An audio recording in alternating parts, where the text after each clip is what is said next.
So, good morning, sir. We are the group 3 and we will discuss the learning from text guide.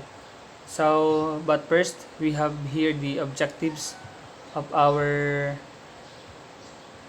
report. So, the first one is identify the 3 levels of learning from text guide and as well as understand the steps in constructing learning from text guide, and then read a grade 5 short story and answer the questions in each level.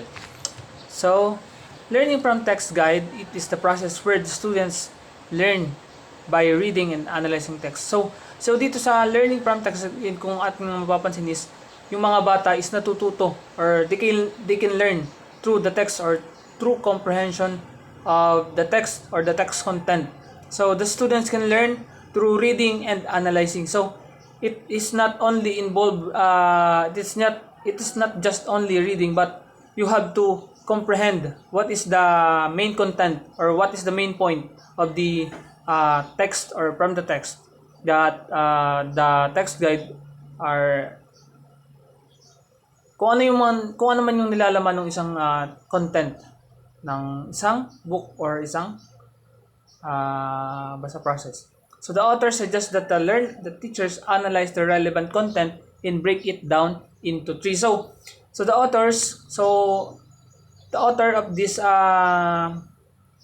technique or the reading technique is, the author suggests that the teachers analyze the relevant content. So the teachers must analyze first what is the content or what is the main point of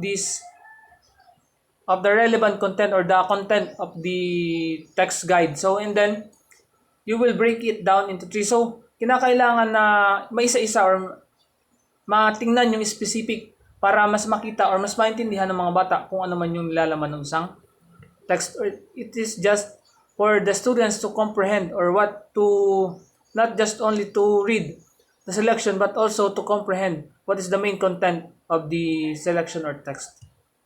And then learning from text guide is, learning from text involves multi-dimensional perspective that includes students' knowledge, readers' goals, interests, reader strategies, and levels of understanding. So it is not only focuses on learning from the text guide, so it involves multi-dimensional perspective. Well, when we say multi-dimensional perspective, it is kung ano yung pagkakakita natin, kung ano man yung pagkakaunawa natin sa learning from text guide. So it also includes kung ano man yung students' knowledge, what the students have or the knowledge that the students possess. And also, what is the goals of the readers? Kung ano man yung kinakailangan din malaman natin kung ano yung pinakang goal ng isang reader. So, bakit nga ba binabasa ng reader o ng bata yung isang main content? So, kinakailangan malaman natin or maipakita natin o malaman natin kung ano man yung purpose ng reader dun sa kanyang binabasa. And also, maipapakita din natin dito yung interest ng bata sa kanyang binabasa. So, kapag yung bata is may interest dun sa kanyang binabasa, syempre magkakaroon diyan ng knowledge or maintindihan, magkakaroon dyan ng comprehension. Hindi nga sinasabi ko kanina na hindi lang basta reading yung kinakailangan or need na ma-enhance ng mga bata, kundi kailangan din nilang maintindihan kung ano man yung pinakang topic or pinakang content ng isang binabasa. Also, reader strategies and levels of understanding. So, sa reader strategies naman is dito maipapakita kung nila ng mga bata kung ano yung mga strategies nilang ginagawa sa pagbabasa. Yung ini-scan lang ba nila yung pinakang content ng context or pinakang content ng text guide, or iniintindi nila yung nilalaman or nire-relate nila yung kung ano man yung nasa text through their real life and their experiences. So, and then also levels of understanding. So, kinakailangan din natin diyang i-consider yung levels of understanding. So, hindi lang dito naka-include yung mga different na katulad nga ng student knowledge, reader's goals, interest, and reader strategy. So, kinakailangan din nating makita kung ano yung levels of understanding ng mga bata. So, dito natin masusukat kung gaano ba mas madali, kung gaano ba kadali naintindihan ng mga bata yung nilalaman ng isang context. So, ito yung naging pinakang author ng Learning from the Text Guide.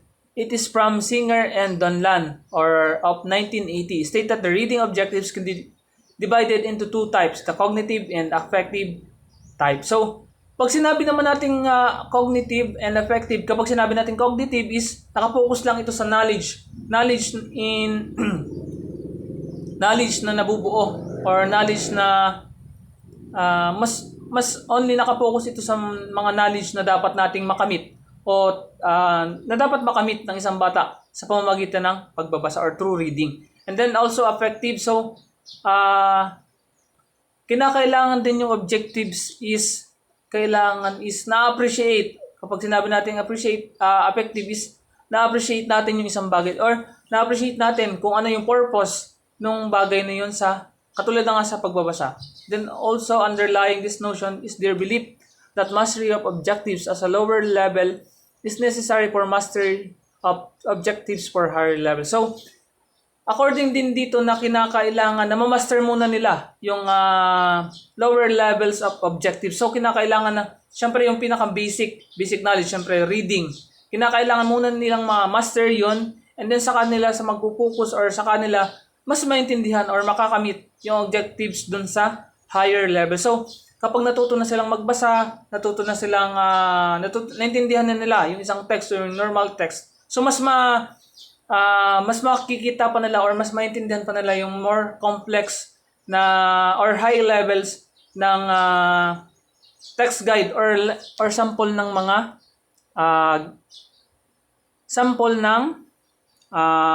tawag dito or different samples of the objectives or the context. Next. So here are the three levels of learning from text guide. First we have is the literal level.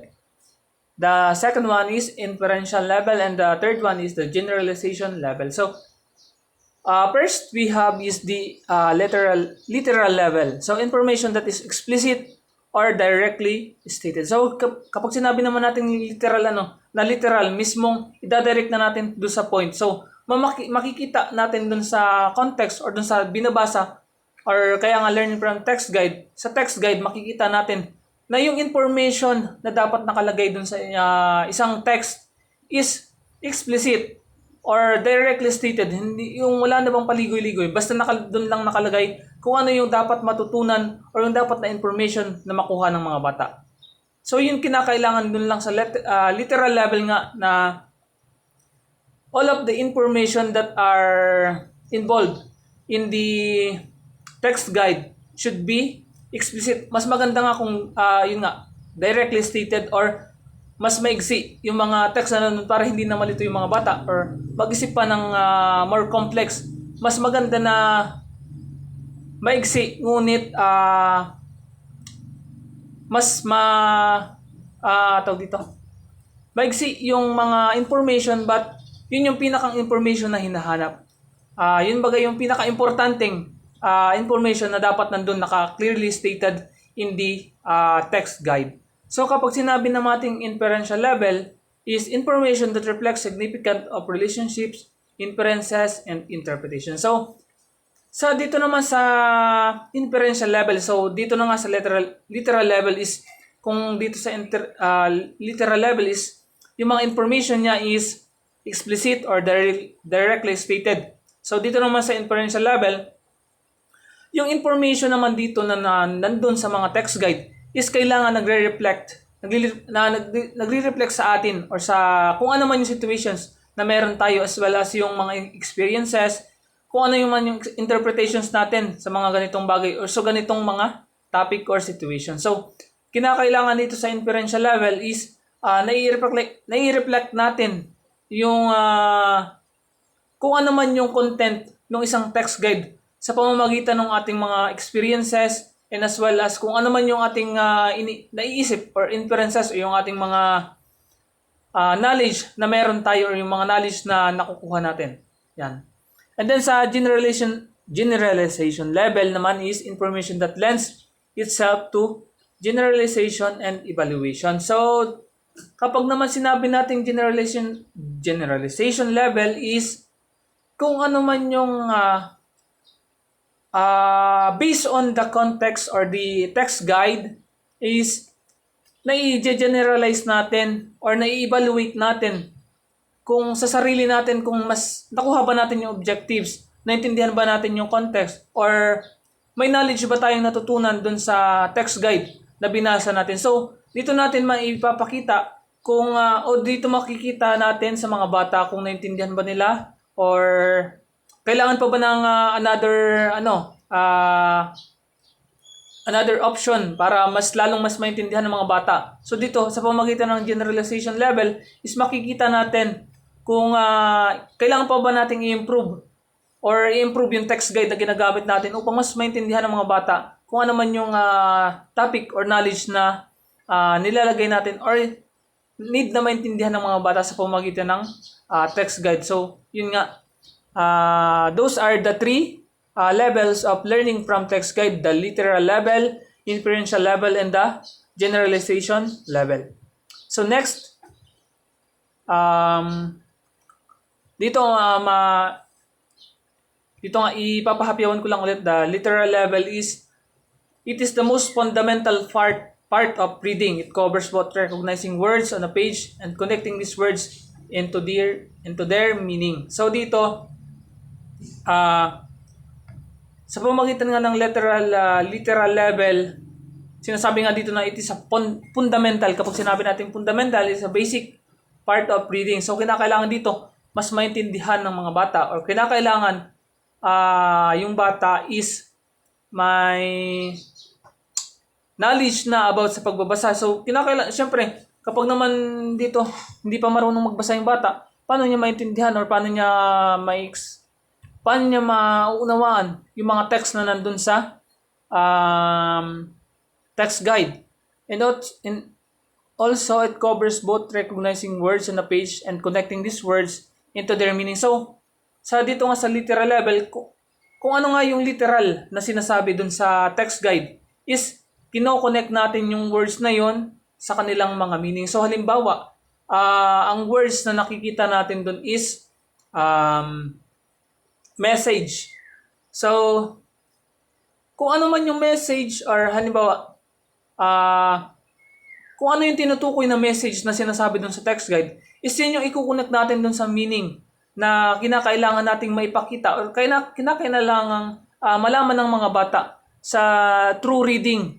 So, true reading is maintindihan ng mga bata yung message. So, doon mapapakita natin yung literal meaning ng message. So, through reading, mapapakita natin or malalaman ng mga bata yung nilalaman or meaning ng isang bagay. Yun nga, sa inferential level is also known as reading between the lines. It is all about understanding the meaning that is not obvious in the definitions of each individual. Kung sa literal level is makikita na natin dun yung pinakang meaning niya. Sa inferential level naman is dito is sa pamamagitan naman ng mga lines is makikita or maunawaan ng mga bata ang meaning, ang obvious meaning or definition ng isang word. So dito sa pamamagitan ng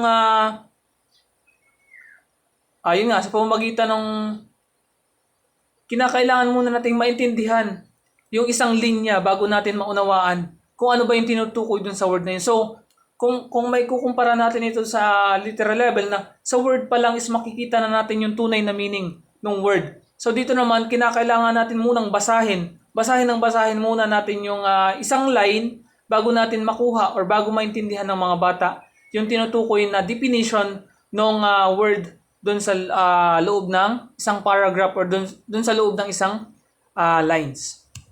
And then the generalization levels is to evaluate the level always depends on at least one of another two levels. So only by understanding what is literally there and what's hidden a little deeper and can we look at the overall impact. So sa generalization level it is the combination of the literal and the inferential level. So dito, kung ano yung makikita nating literal na word o literal word and yung nakatagong word or nakatagong word dun sa line is dito nakikita natin or dito natin mai-reflect sa generalization level and makikita natin yung impact nito sa and then mai-evaluate natin yun depending on their two levels. The learning from text guide is similar to Herb's 1970 levels of comprehension guide in that both of the learner through the literal impact, explicit level of information to the inferential level, and finally to evaluate or applied level. So the major differences of the two is that Herbert recommends that responding to statements while Singer Donald's original guide as its students answer the questions. So yun nga katulad ng nabanggit ko kanina. So according to Singer and Donald's original guide has students answer the question. So sa learning from text guide is magbabasa yung mga bata ng isang content or isang situation and then magkakaroon doon ng mga questions na kailangang sagutan ng mga bata after nilang basahin yung isang content. So here are the steps of constructing or following the constructing of learning from text guide. So according to Singer and Donyan of 1989, so here are the steps. Step 1, reading the selection to determine the important content, remembering that students neither need or nor always be responsible for learning of all the information. So ang pinakang step 1 nga nito is kinakailangan malaman ng mga bata na kinakailangan ng malaman ng mga bata yung kailangan muna nilang basahin yung pinakang selection and then ino-note nila yung important content or important ideas or topic in the selection and then after nun is magkakaroon ng mga some questions na dapat masagutan ng mga bata. Step 2, categorize the important to the 3 levels of information is usually easier to work backwards. That is, start by constructing, generalize or evaluate questions or statements that decide on the interferences and interpretations that support the information that supports interferences and generalization. So, sa step 2 naman is kinakailangan na that 3 levels were easier to work backwards that is start by constructing. So, dito nagkakaroon ng constructing or generalization or evaluation sa questions na nandun sa mga statement na nandun sa isang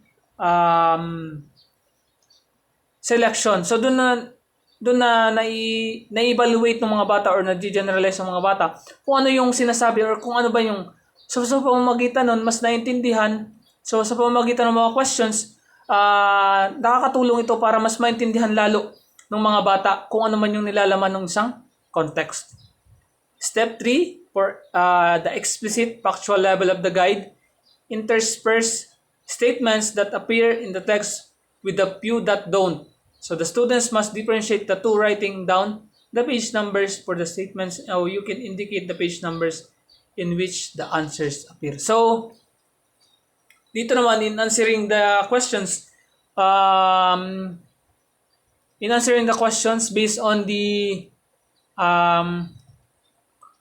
selection. So, kinakailangan dito na yung statements or the students must differentiate muna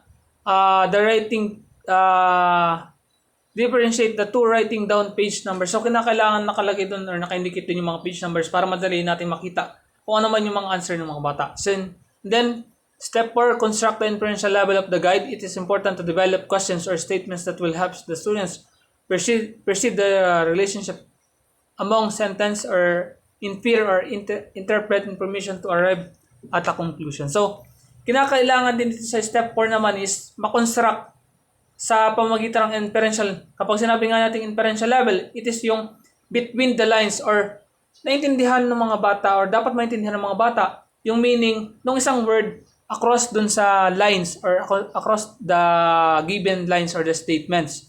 So kinakailangan it will help to develop question statements that will help the students. So dito may mga questions na nagkakaroon or nagtutulong sa mga bata na ma-perceive kung ano man yung relationships ng words according to their sentences or according to their meaning of the context or the content of the selection. So, and also infer or interpret information to arrive at a conclusion. So, sa pamagitan din naman ito is nagkakaroon ng interpretation and ng information and then nag-a-arrive naman ito sa possible conclusion. Yan. And then sa like the inferential level naman, the generalization or evaluate level of the guide constructed by either questions or statements. So sa step 5 naman is dito naman nag-a-arrive yung generalization level or the evaluation level of the guide questions or the guide questions. So dito naman sa pamagitan naman ng guide questions is mas naintindihan ng mga bata or nakakabuo sila ng questions or statements na maaari nilang maitanong sa or maaari nilang makita dun sa content or the content of the selection. So dun nag-a-arrive yung mga possible inferential level or generalization level na maaaring makita or maintindihan ng mga bata sa kanilang binabasang text.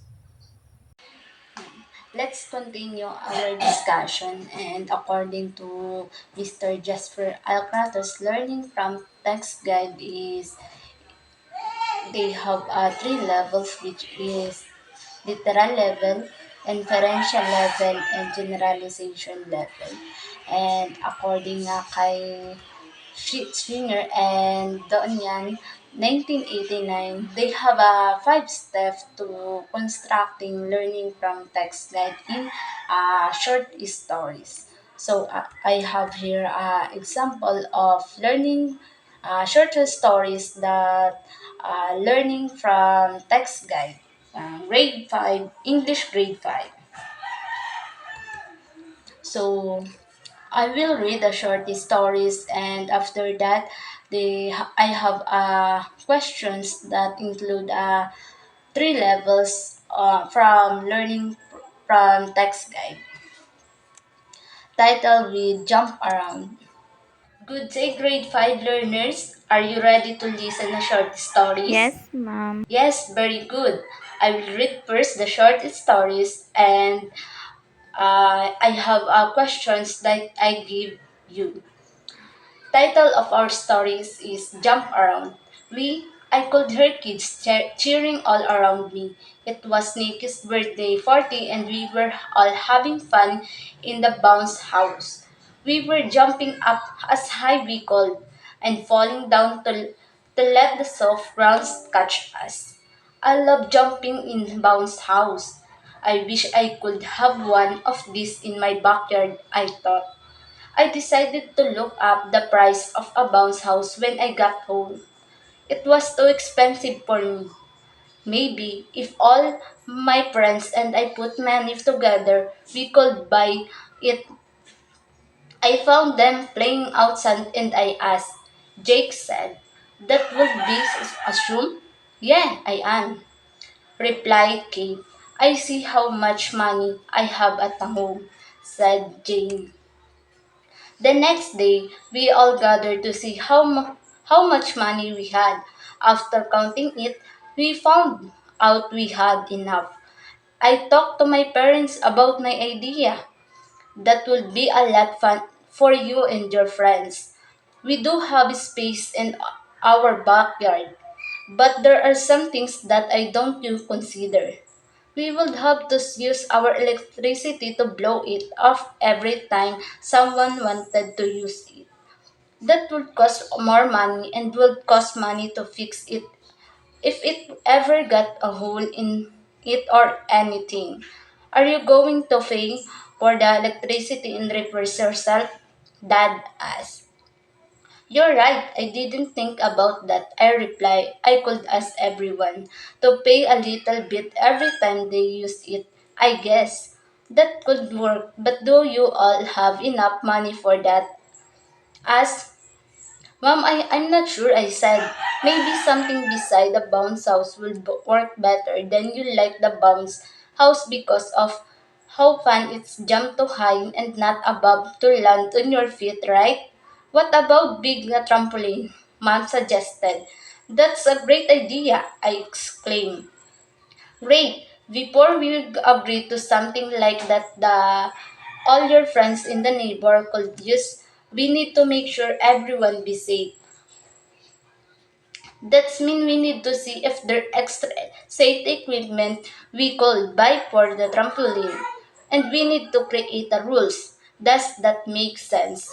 Dad, that means we need to see if there extra safety equipment we could buy for the trampoline and we need to create rules. That's make sense. Dad asked. Yes, I said. I talked to my friends tomorrow to make sure we all agree on the rules. Then we all have our parents look the rules to see if there's anything we miss. Perfect. The next day, we all sat down and developed or came up with rules. We decided that we should not crash into each other. We should not jump off the trampoline and we should not eye and on our heads or necks. Our parents all looked over the rules and added one more. We need an adult to be outside with us that same fair to us. So we pull our money together and got a trampoline. So after we read the short stories of Jump Round, I have here a questions according to three levels of learning from text, guys. The first question is literal level, which is number one is what was the occasion for the kids jumping in the bounce house? The occasion for the kids jumping in the bounce house was a birthday party. Yes, correct. And the second question is how did the kids decide to purchase the bounce house? The kids decided to purchase the bounce house by pulling their money together. Yes. And the last question for literal level is what alternative did the protagonist parents suggest instead of a bounce house? The protagonist parents suggested renting a bounce house instead of purchasing one. So, dito nga sa tatlong question na binigay ko, which is literal level, is information that explicit or directly stated the question to the stories, which is yung information nga is makikita mo na agad dun sa isang kwento na nabasa mo or yung mga kwento na ibinigay sa iyo ng teachers as a learners is nako-cope up mo na agad yung sagot at directly stated na nga siya. Learners, the second question for the learning from text guide is inferential levels. So, number 4, what concern did the protagonist's parents express regarding the purchase of a bounce house? The protagonist's parents expressed concerns about the maintenance costs and safety of owning a bounce house. Yes, correct. The fifth question is how did the kids plan to solve the issue of paying for electricity and refers for the bounce house? The kids plan to solve the issue of paying for electricity in reverse by sharing the expense among themselves. Yes, it is correct. The last question for inferential level is what does the addition of an adult supervision rule suggest about the parents' priorities during outdoor activities? The addition of an adult as supervision rule suggests that the parents prioritize safety during outdoor activities. Yes, it is correct. Yes, according to this second level of learning from text guide is inferential inferential level, which is reflects that significance or relationship or experience ng mga learners na i-apply doon sa stories para mas mabilis masagutan ng mga learners or yung nabasa ng mga learners yung information as a experience at madali nilang na ang nagkakaroon sila ng reflex as a significant dun sa experience nila at dun sa information na nabasa nila. So, the last question for this story is generalization level. The second question is, what can we conclude about the importance of considering additional costs and safety issues when making a purchase? We can conclude that considering additional costs and safety issues is important when making a purchase, especially for recreational items like a bounce house. Yes, it is correct. The eighth question is, how can sharing expenses among user help to solve the issue of paying for electricity in reverse? Sharing expenses among users can help solve the issues of paying for electricity in reverse by distributing the financial burden fairly. The last question is, in what ways might rule safety equipment be necessary when engaging outdoor activities? Rules and safety equipment are necessary when engaging in outdoor activities to ensure the well-being and safety of all participants and minimize the risk of accident or injuries. Yes, it is correct. So, dito sa generalization level or yung last level ng learning from text guide is always depends or understand what they what they understand the learners in the information. Kung may natutunan pa yung bata dun sa mismong text or yung mismong stories na pinasa nila na pwede nilang i-apply para masagutan yung question na binigay sa kanila nung teacher. Sabi nga is generalization level is information that leads on generalize and evaluations.